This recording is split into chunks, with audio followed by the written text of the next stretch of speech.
and son all being held in isolation from one another in Michigan today after the parents of a teen suspect in a mass school shooting were charged and apprehended in a dramatic manhunt. We'll get the very latest on this fast-developing story and talk to someone who literally wrote the book on holding parents legally accountable for preventable violence committed by their children.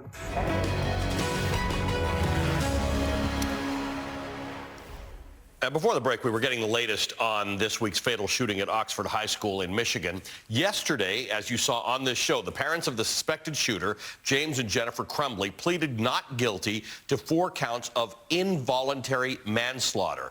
They are essentially being charged for enabling their son or permitting their son to allegedly commit these crimes.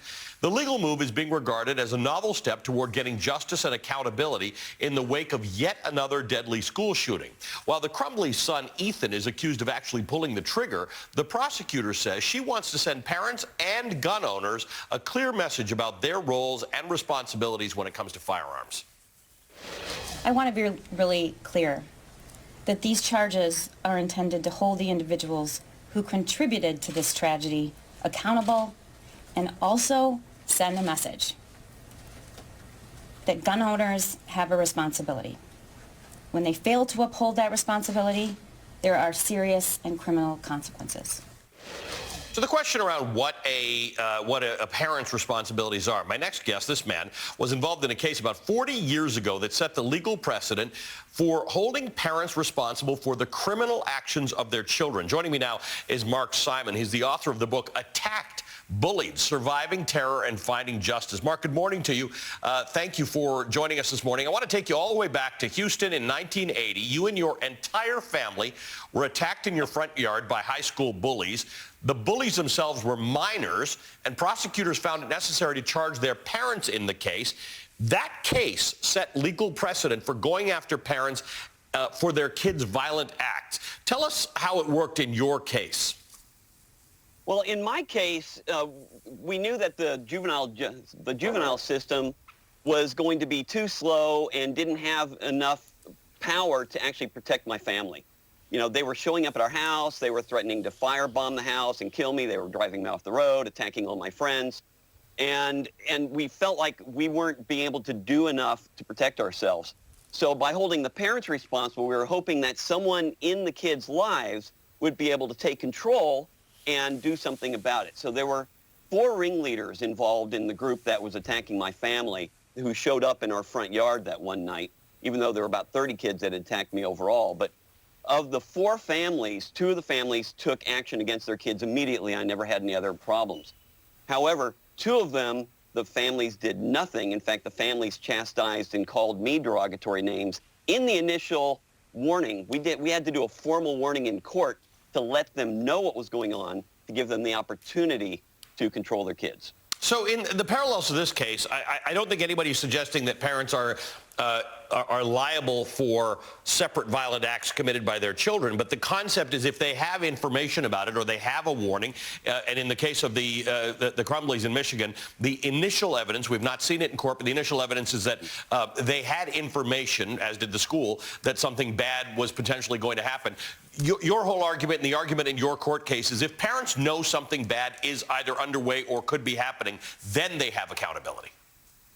They do, and timeline is going to be an issue in the Crumbly case because they were warned, but they were only warned a few hours before the Crumbly kid, before Ethan shot up his high school. And the parents didn't have any time alone with him to do anything. Now, what we don't know is the timeline leading up to that and what else they might have known. So that's what's going to be interesting as this case proceeds, is what we find out leading up to it and how much they can be held responsible for it. Is there some sense, and of course Ethan Crumbly has been charged, he's not been found guilty of anything at the moment. Is it your sense that your case was precedent-setting? Did it have influence outside of Texas? Were there other cases that relied on it for charges against parents? It's going to be, so every state had different approaches to dealing with this. In my case, it was a civil court case, which set the precedent initially. But when I was writing the book and doing some research, it was written so differently in different states. It was hard to really track what kind of laws came from it. But the fact that I proved that you could win, because I won both of my court cases, that was the precedent setting there. In fact, I helped other businesses and other families in Houston also then go after their court cases and how to protect themselves in court. It doesn't surprise me that parents would want to be supportive of their family members regardless of what the crime is. We always see that. But in this case, it was interesting watching the arraignment yesterday and the different reactions of both parents. The mother seemed sad and contrite, was crying. The father was laughing at times and rolling his eyes.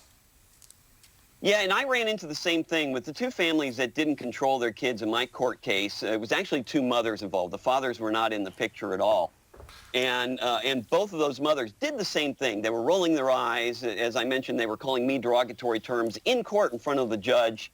And they didn't feel that there was anything wrong going on. And obviously that led to their kids continuing to harass and attack my family. So yeah, I see that as an issue, which will come back at them.